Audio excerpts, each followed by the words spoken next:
The Boy Who Saved the Millionaire from a Car Bomb. It was a sunny morning, but strangely quiet in the city. Traffic seemed lighter than usual, and the air carried a subtle tension, almost imperceptible to those not paying attention. Miguel, a 12-year-old boy, walked along the sidewalk with his worn backpack on his shoulders, observing the world with curious, attentive eyes, always searching for something out of the ordinary. He lived with his grandmother, a kind woman who had taught him from an early age to notice details no one else saw and to trust his instincts even when everything seemed normal. As he walked to school, Miguel passed by a luxurious car parked near a bakery. It was a sports model, immaculate, in a deep red that reflected the sun like liquid fire. There was something about the car that made Miguel stop for a moment.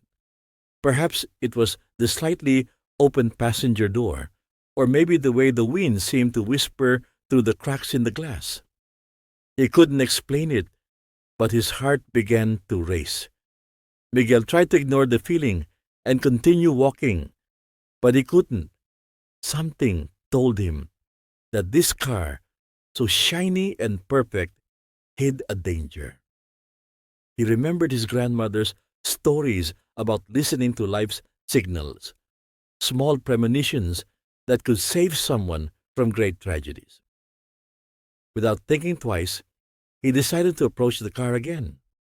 At that moment, the owner of the car appeared. He was a well-dressed man in his 40s, wearing a suit that looked like it came straight from a luxury store window. He smiled, waving at Miguel as if he were just another curious passerby. "Good morning, young man," said the man in a firm but gentle voice. Miguel shivered but stepped closer, taking a deep breath.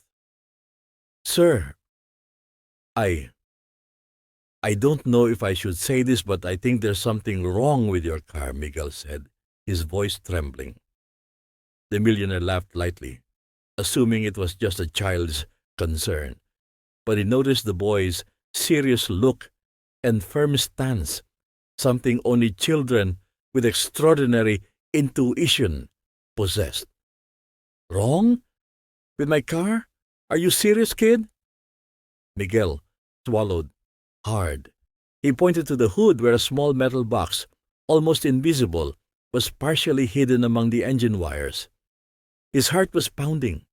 He wasn't entirely sure it was what he feared, but his instinct screamed yes, it was a bomb about to explode.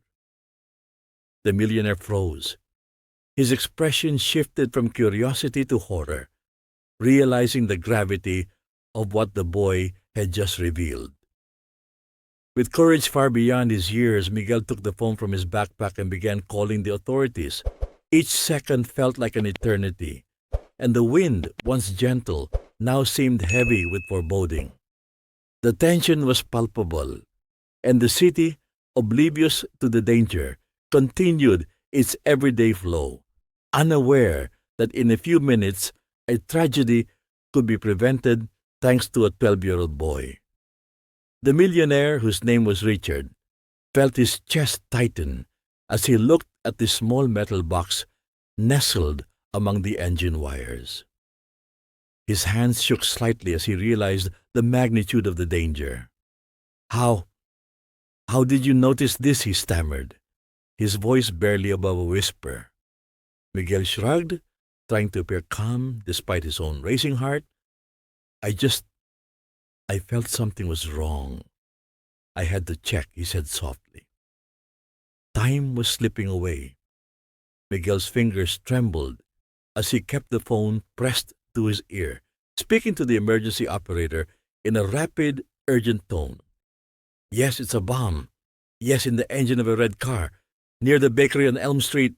Please hurry." He could hear the distant wail of sirens beginning to pierce the morning calm. Richard's mind raced. Every second felt like an eternity, and the image of the people he loved flashed in his mind. His parents, who had passed long ago, and the employees at his company unaware of the danger lurking nearby. He had survived countless business crises, but nothing had ever felt so immediate, so personal, and so terrifying. Suddenly, the street seemed eerily quiet again. Even the birds had stopped singing, as if nature itself was holding its breath. Miguel crouched near the car, pointing frantically at the device. Sir, we can't touch it. We need the professionals. But maybe if we move the car away from the street just a few meters, it could reduce the risk. Richard nodded, swallowing his fear. With Miguel guiding him, he carefully moved toward the driver's seat. Every movement was calculated, cautious, each breath held with the intensity of someone walking on a razor's edge. The boy's small hands shook slightly, but his eyes were sharp, alert, focused entirely on the tiny, deadly object that could end a life in an instant. As they tried to distance the car from the crowded sidewalk, a sudden metallic click echoed from beneath the hood. Miguel froze.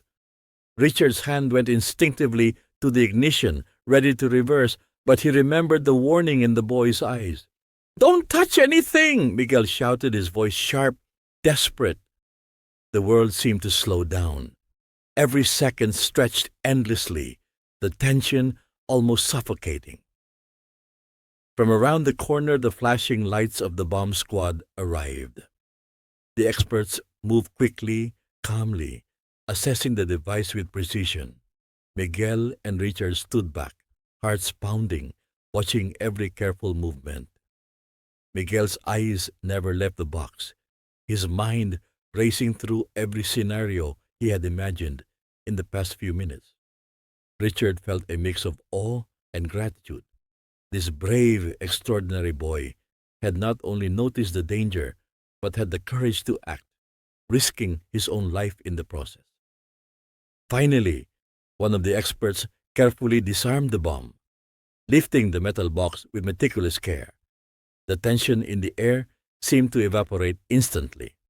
Richard sank to the ground, exhaling in relief, while Miguel stood, trembling but triumphant. The street slowly returned to normal, the hum of traffic resuming as if nothing had happened. Yet everything had changed. Richard looked at Miguel, eyes wide with admiration and gratitude. You, you saved my life, he said, his voice thick with emotion. Miguel simply nodded, a shy smile spreading across his face. I just did what I had to, he replied quietly.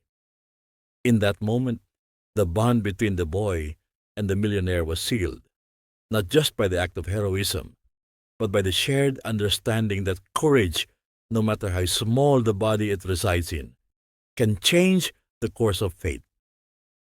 The morning sunlight seemed warmer now, softer, as if the city itself was relieved. Richard knelt beside Miguel, placing a steady hand on the boy's shoulder. I owe you everything, he said, his voice trembling. Miguel looked down, shyly, brushing a strand of hair from his face. I just did what felt right, he murmured. Despite his small stature, the boy's courage had grown larger than anyone could imagine. News of the incident spread quickly. Reporters arrived, cameras flashing, capturing the story of a brave 12-year-old who had saved a millionaire from certain death. But Miguel didn't care about fame. What mattered to him was the quiet pride of knowing he had trusted his instincts, had stayed calm when fear threatened to overwhelm him. The city celebrated a hero, but Miguel's heart remained humble, anchored in the lessons his grandmother had taught him about compassion, courage, and attention to life's subtle warnings. Richard, profoundly moved, insisted that Miguel and his grandmother come to his home.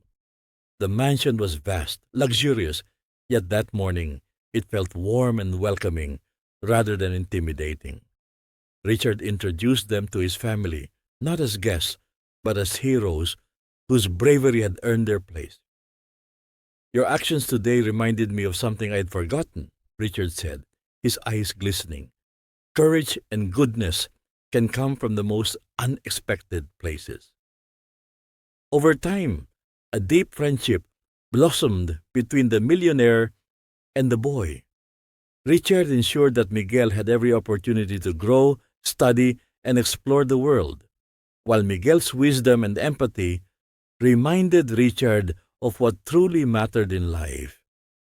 Their bond was built not on wealth or status, but on shared trust, respect, and the understanding that a single courageous act can ripple through countless lives. Years later, when Miguel looked back, he realized that it was not just the bomb he had defused that day, it was fear itself. And Richard, forever grateful, often told everyone who would listen that the boy who had saved his life had also restored his faith in humanity. A single moment, a single choice, had changed two lives forever, proving that courage has no age, and that heroes often come from the most unexpected corners of the world.